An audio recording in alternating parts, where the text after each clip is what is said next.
3 సంవత్సరాల క్రితం మార్లే ship paradise island మీద అటాక్ చేయడానికి వస్తాయి. ఆ షిప్ లో ఎలీనా వాళ్ళ కెప్టెన్ ని చంపేసి తన టీమ్ తో హాంజీతో డీల్ మాట్లాడడానికి వెళ్తుంది. హాంజీ లీవైకి మార్లే గురించి, అక్కడ వాడే వెపన్స్ గురించి చెప్తుంది. ఎలీనా జీక్ చెప్పినట్టు చేస్తుంది. పారడైజ్ ఐలాండ్ లో ఉన్న వాళ్ళకి ఫ్రీడమ్ తేవడం వాళ్ళ గోల్. జీక్ ప్లాన్ ఏంటంటే వాల్ లో ఉన్న టైటాన్స్ తో పారడైజ్ ఐలాండ్ కి ఉన్న ఎనిమీస్ ని అంతం చేయడం. దీన్ని రంబ్లింగ్ అంటారు.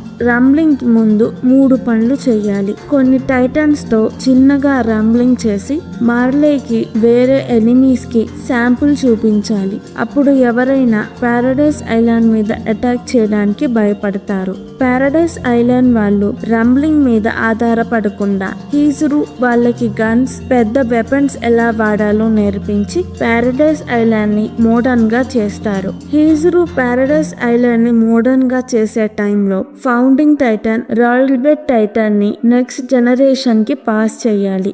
జీక్ బీస్ట్ టైటాన్ ని రాయల్ బ్లడ్ వాళ్ళకి అంటే హిస్టోరియాకి పాస్ చేస్తాడు. హిస్టోరియా తనకి ఉన్న 13 years టైంలో ఎంతమందిని వీలైతే అంతమంది పిల్లల్ని పుట్టించుకోవాలి. హిస్టోరియా నాకు ప్లాన్ ఓకే అంటుంది.